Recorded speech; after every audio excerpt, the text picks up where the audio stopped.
Everyone, this is Dawn. Welcome to my YouTube channel. I'm glad you're here. Today I'm going to show you how to do the Eclipse technique, and there's a few different styles of doing this, so I'm going to make 3 cards. So let's get started. This is the first one, and I'm going to use palm fronds along with the Thanks thin cut, and this is an older thin cut, but it's still available. And then later I'm going to use the Slim Alphas, and I'm going to use the teensy tiny word sending from Heartfelt Wreath. Okay, so I've loaded all of these palm fronds into my MISTI, and then I have a piece of white daisy cut at 4 by 5 1/4, and it's going to be landscape. So I'm going to ink up all of these stamps with clover ink, and they're going to cover that whole panel of white daisy. Okay, so I'm just inking them up really well, and then I'll get those images stamped down.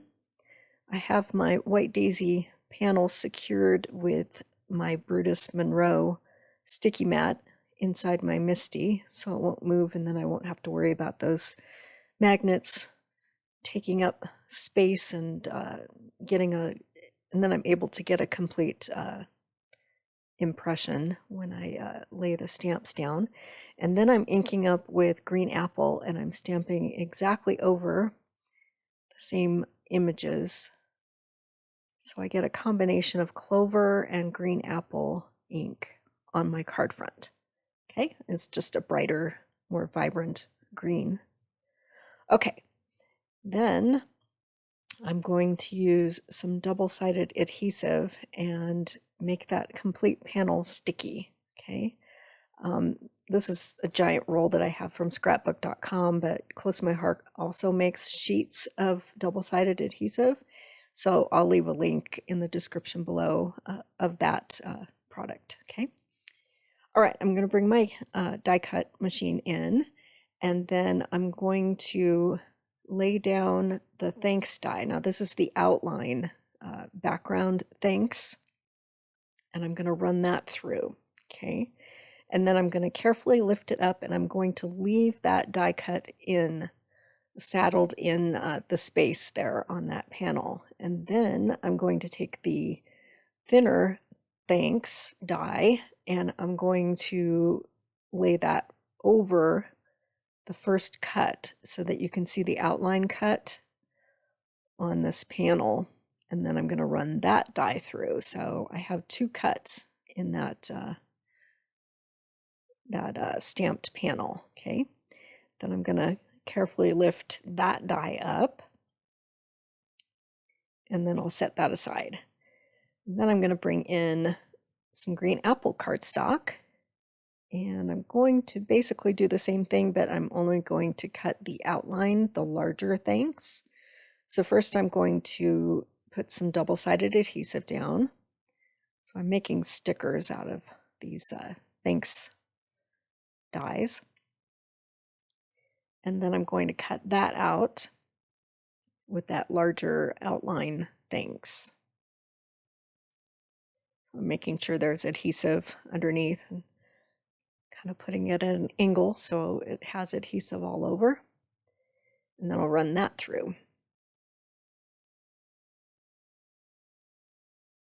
Okay, so off camera I have done the same thing using white cardstock several times, so I've got lots of layers of thanks.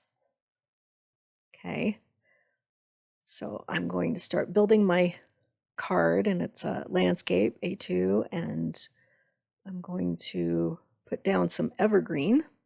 That's cut at 4 1/4 by 5 1/2. And I have a piece of lemonade, and I'm going to cut that out using a tiny stitched heart die. So just go through your stash and find whatever shapes you have that are small. And then I'm using this tiny sending image to stamp sending in black ink on that lemonade heart. Okay, so here's all of my layers of white that I've cut. I've got hearts, and I've got different layers of the thanks, and I'm going to stack them. So I'm popping out the first thanks, and so I've got that negative image there and the background of my stamped panel. So it's a sticker, so I just peeled off that protective coating, and I'm going to lay that down on the evergreen background. Okay. And I'm going to stack my thanks that I cut out in green apple, and I'm going to stack my stamped thanks. And so I have 3 layers to give it some dimension. So I'm going to put that first green apple one down and saddle it right in that opening. And then I'm going to take the individual letters that say thanks, and they're also stacked, and I'm going to put those on top of the green apple. Okay. And I've stacked my lemonade sending heart, and I'll place that right above the thanks. And then for a little more bling, I thought it needed a little something, so I'm going to add some of these iridescent Nuvo crystals, and I'm going to scatter a whole bunch of those around. Okay, so there's my finished card. Lots of layers and definition and texture to this card. And got some close-ups so you can see where the pattern continues on into the individual letters, the stamped pattern.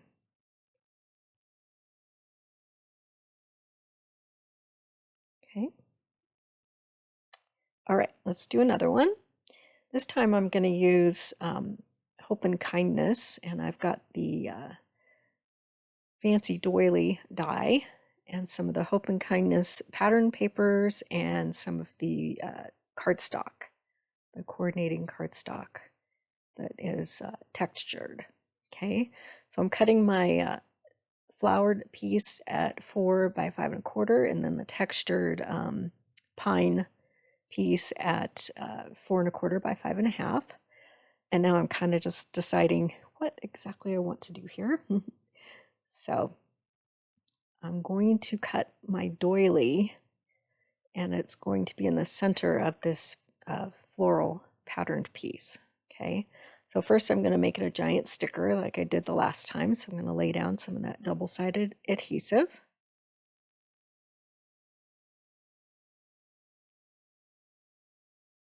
And then I'm going to place that fancy doily right in the middle of my card front. It's also going to be a landscape. So I'm just going to secure that down with some purple tape and run it through.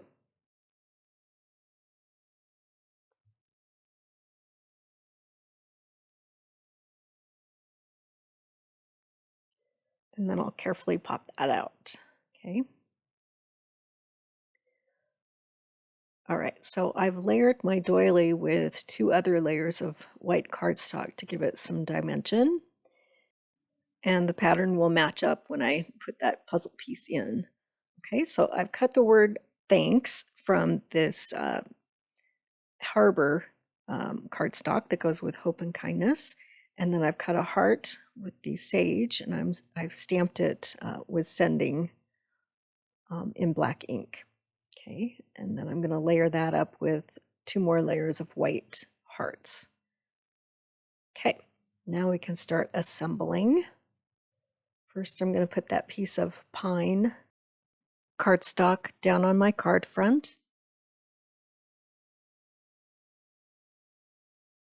And then my floral piece, it's a giant sticker, so I'm going to lay that down. And then I'm going to saddle that doily, match up the pattern. And I'm going to add that with some wet glue, just so I have a chance to shift it around. So sometimes you have to spin it a bit to match the pattern up. Okay.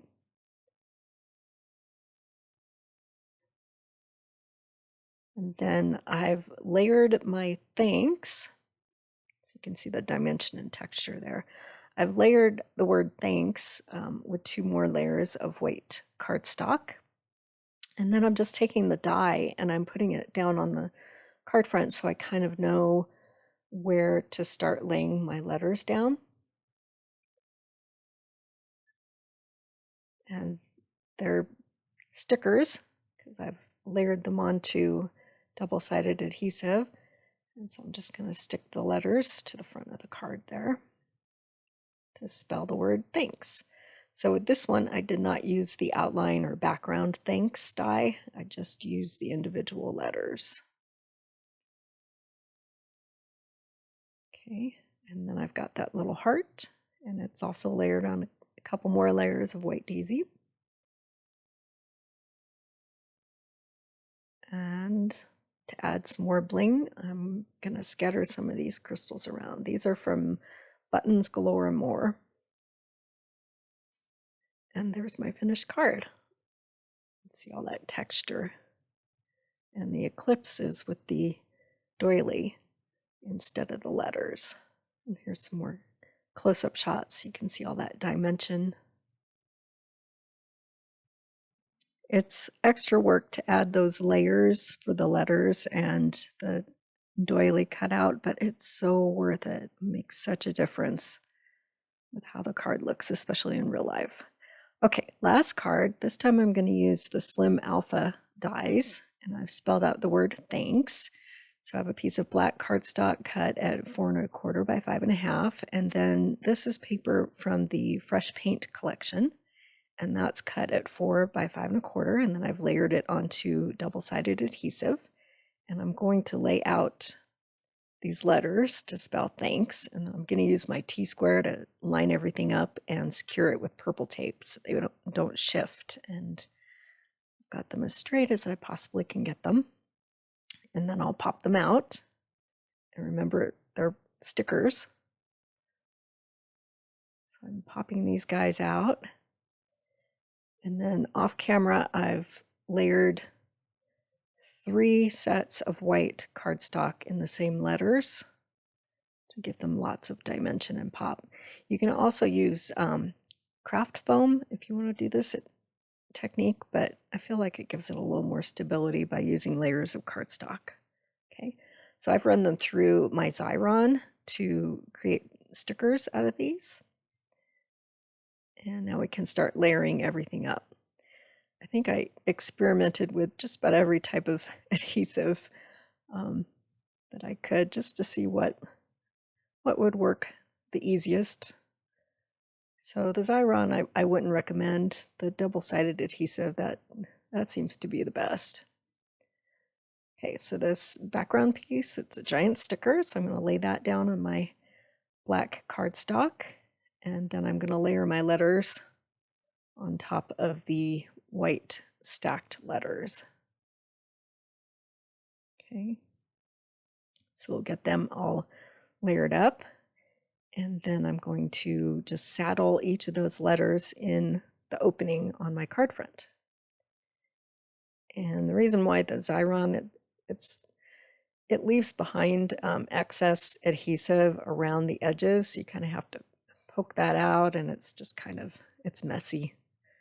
You get adhesive all over everywhere. So it's just not as easy to work with as a double-sided adhesive is. You don't get as clean of a layer of sticky, but I made it work.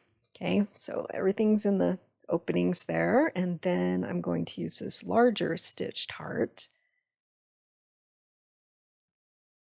and I'm going to stamp the same word, sending, but this time I'm going to stamp it on black in White Daisy pigment ink.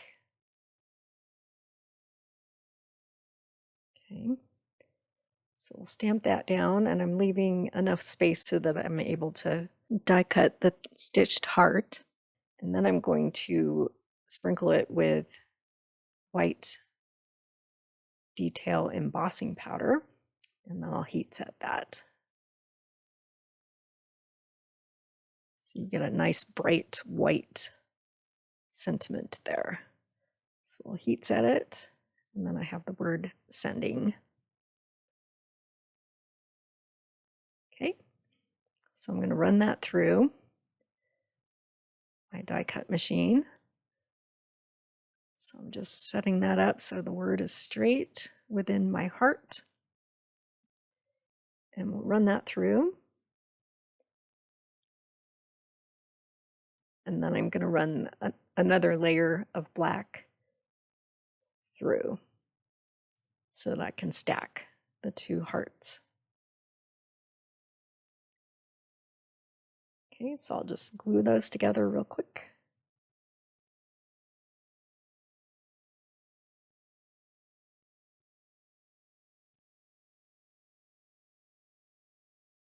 And then I'm going to layer that right in the middle of the word thanks.